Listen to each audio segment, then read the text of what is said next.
శంషాబాద్ ఎయిర్పోర్ట్లో పరిధిలో భారీగా బంగారు వెండి ఆభరణాలను పోలీసులు పట్టుకున్నారు. శంషాబాద్ ఎయిర్పోర్ట్ నుంచి దాదాపు 35 కిలోల బంగారం, 43 కిలోల వెండి ఆభరణాలను కారులో హైదరాబాద్ నగరానికి తరలిస్తుండగా స్వాధీనం చేసుకున్నట్లు ఎస్ఓటీ పోలీసులు తెలిపారు.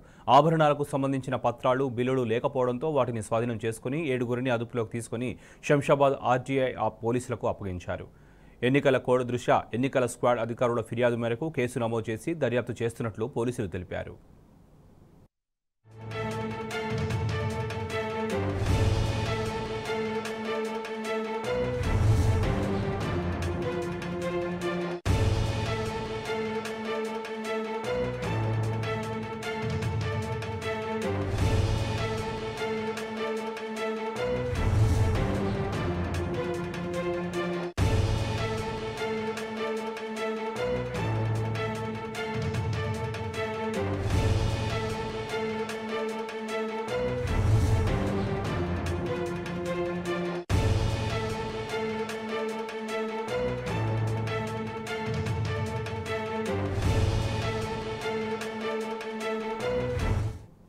పార్లమెంట్ ఎన్నికల్లో భాగంగా కరీంనగర్ పార్లమెంట్ అభ్యర్థి బోయినపల్లి వినోద్ కుమార్ గెలుపు కోసం రాజన్న సిరిసిల్ల జిల్లాలో మాజీ మంత్రి BRS party working president KTR ప్రచారం చేశారు.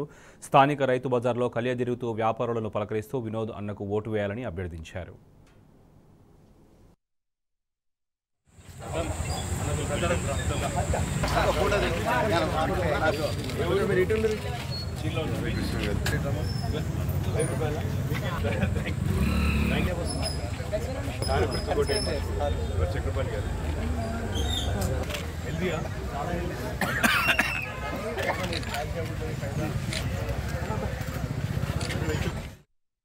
రైతులు కూర్చొని మరి క్రయ విక్రయాలు చేయడానికి రైతులు కానీ విక్రయదారులు కానీ చేయడానికి ఏర్పాటు చేసిన సౌలత్ ఉందో దానికి మరింత కొన్ని మెరుగులు దిద్ది కొంత నీడ ఏర్పాటు చేయండి.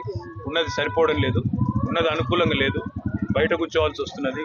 కాబట్టి షెడ్లు ఏర్పాటు చేయండి, దాంతోపాటు మంచినీళ్ళ సౌకర్యం కూడా వెంటనే ఏర్పాటు చేయండి అని చెప్పి కోరడం జరిగింది. మా మున్సిపల్ చైర్పర్సన్ గారు కూడా ఇక్కడే ఉన్నారు. వారికి చెప్పి ఈరోజు రేపటి లోపల 24 గంటల లోపల మరి వారికి తాత్కాలికమైన మరి ఒక నీడ కోసం ఏర్పాటు, దాంతోపాటు మంచినీళ్ళ సౌలత్ కూడా వెంటనే ఏర్పాటు చేస్తామని చెప్పడం జరిగింది. చాలా మంది మాట్లాడింది ఏమంటే మరి కేసీఆర్ గారు ఉన్నప్పుడే బాగా ఉండేది, ఈరోజు కేసీఆర్ గారు ప్రభుత్వం నుండి వెళ్ళిపోయిన తర్వాత మా వాగులో నీళ్లు మాయమైనాయి, మాకు ఒక నెల పెన్షన్ కూడా రాలేదు అని చెప్పి బాధను వ్యక్తం చేయడం జరిగింది.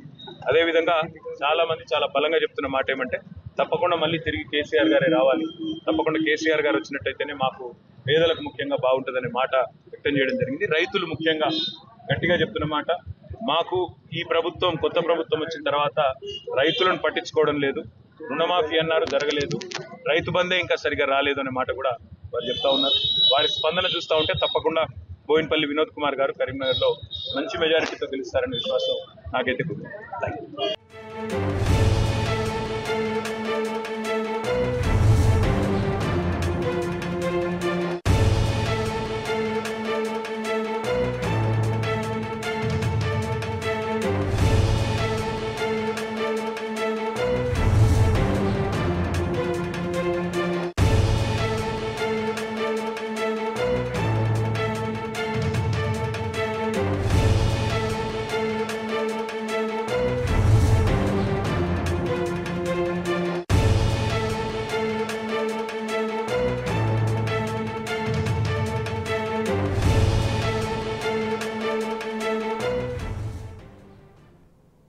కేసీఆర్ మంచిర్యాల జిల్లా పర్యటనపై మరింత సమాచారం మా ప్రతినిధి ఉమేష్ అడిగి తెలుసుకుందాం. ఉమేష్, చెప్పండి, ఇవాళ బీఆర్ఎస్ అధినేత కేసీఆర్ మంచిర్యాలలో పర్యటించినారు, దీనికి సంబంధించిన అప్డేట్స్ ఏంటి?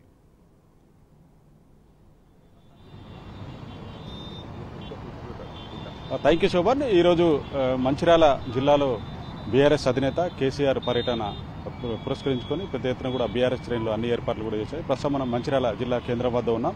ఈరోజు అయితే గోవర్కర్ నుంచి సాయంత్రం మంచిర్యాల జిల్లాలోని ఇందారంతో పాటు అలాగే శ్రీరాంపూర్, నాస్పూర్ మీదుగా మంచిర్యాల జిల్లా కేంద్రానికి రానున్నారు.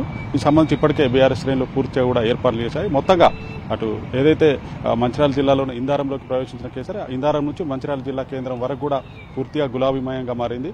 ఏదైతే గులాబీ తోరణాలతోటి అలాగే కటౌట్లతోటి కూడా పెద్ద ఎత్తున కూడా బీఆర్ఎస్ శ్రేణులు ఏర్పాటు చేశారు.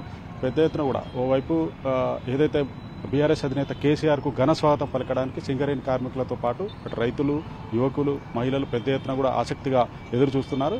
ఏదైతే కేసీఆర్ గారి ప్రసంగం కూడా వినడానికి పెద్ద ఎత్తున కూడా వేలాదిగా కూడా ప్రజలు తరలి రానున్నాడు. మంచిర్యాల జిల్లాలోని చెన్నూరు నియోజకవర్గంతో పాటు బెల్లంపల్లి, మంచిర్యాల 3 నియోజకవర్గాల నుంచి కూడా నియోజకవర్గానికి దాదాపు 25 నుంచి 30 వేల మందికి పైగా ప్రజలు తరలి రానున్న నేపథ్యంలో దీనికి సంబంధించి కూడా ఏర్పాట్లు కూడా పూర్తిస్థాయిలో కూడా బీఆర్ఎస్ శ్రేణులు పూర్తి చేశాయి. ఇదే అంశానికి సంబంధించి మనతో పాటు మాట్లాడడానికి మాజీ ఎమ్మెల్యే దివాకర్ రావు గారు. సార్ చెప్పండి, ఏదైతే ఈరోజు బీఆర్ఎస్ అధినేత కేసీఆర్ గారి పర్యటన నేపథ్యంలో ఏ విధమైన ఏర్పాట్లు చేశారు? మంచిర్యాల సాయంత్రం ఇవాళ 6 గంటలకు అంబేద్కర్ చౌక్ వద్ద అయితే రోడ్ షో ఉందో ఈ సభ మరి పెద్ద ఎత్తున ప్రజలు తరలి వచ్చే దిశగా ప్రజలు మరి ముందున్న సందర్భాలు. అందులో ముఖ్యంగా కేసీఆర్ గారు ముఖ్యమంత్రిగా ఉన్నప్పుడు అన్ని వర్గాల వాళ్ళకు మేలు చేశారు, అందరికీ మేలు జరిగింది అనే భావన ప్రతి ఒక్కళ్ళు ఉంది. పెన్షన్ కానీ, కళ్యాణ లక్ష్మి కానీ, ఇతరత్ర ఎన్నో కార్యక్రమాలు. సింగరేణి ప్రాంతంలో కారుణ్య నియామకాలు అనుకోండి, ఏ ప్రాంతం చూసినా బడుగు బలహీన వర్గాలకు ఎన్నో విధాల మేలు చేశారు. మరి కేసీఆర్ గారు మంచిర్యాలకు వస్తున్నారు, కేసీఆర్ రోడ్ షోకు మీరు రావాలనే ఒక ఆతృత మరి ప్రజల్లో కనబడుతుంది. మేము ఉదయమే గుడికి పోతే కేసీఆర్ గారు ఎప్పుడు వస్తారనే మాట కూడా మరి వెంకటేశ్వర్లో అడిగిన సందర్భాలు. అంటే కేసీఆర్ మీద ఎంత ప్రేమ ఉందనే ఒక సంగతి దృష్టిలో పెట్టుకోవాలి.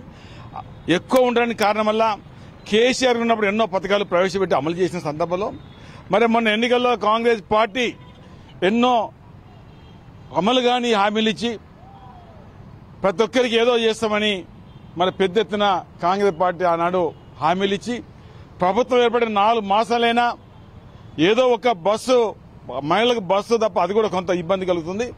అదొక్క తప్ప ఏది కూడా చేయని సందర్భాలు.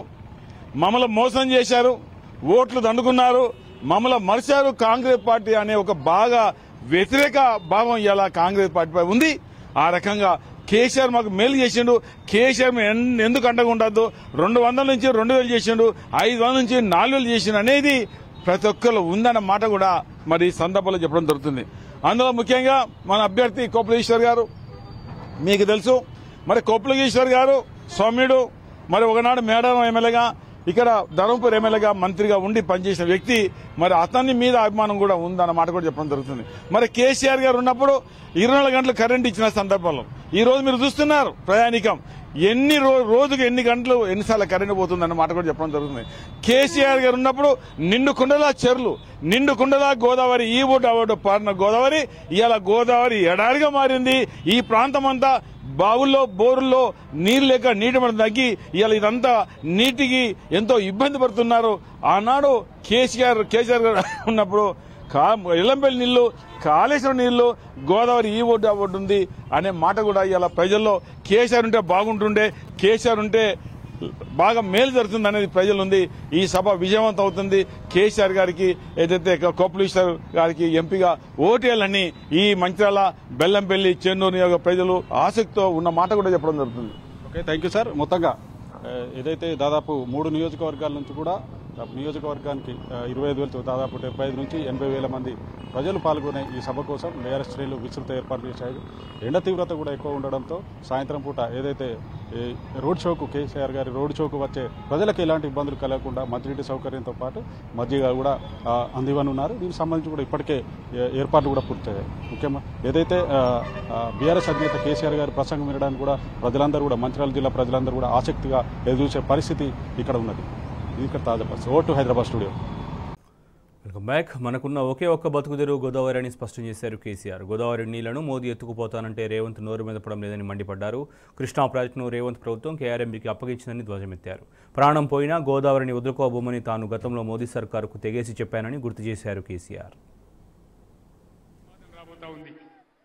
ఈ రాష్ట్ర ముఖ్యమంత్రి అంటాడు నదులు అప్పచెప్తే సప్పుడు చేయడు, కృష్ణానది కొంచెపోయి కేఆర్ఎంబీకి అప్పచెప్పిండు, గోదావరి నీళ్లు ఎత్తుకొని పోతా, ఇచ్చంపల్లి కాడ ప్రాజెక్టు కడతా, నేను తమిళనాడుకి ఇస్తా, నేను కర్ణాటక ఇస్తా అని చెప్పి ప్రధానమంత్రి మాట్లాడుతూ ఉంటే, ఈ ముఖ్యమంత్రికి లెటర్లు పంపిస్తూ ఉంటే దానికి కుయ్యి లేదు, కుట్టుకు లేదు, ఏం లేదు.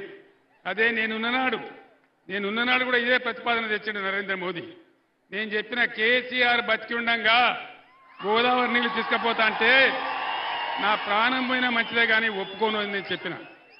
మరి ఇలా ఈ ముఖ్యమంత్రి మౌనం వెనుక ఉన్నటువంటి మతలబు ఏంది? దయచేసి మీరు ఆలోచన చేయాలి. ఎందుకోసం ఇలా గోదావరి ఉన్న ఒకే ఒక నది గోదావరి మన బతుకు.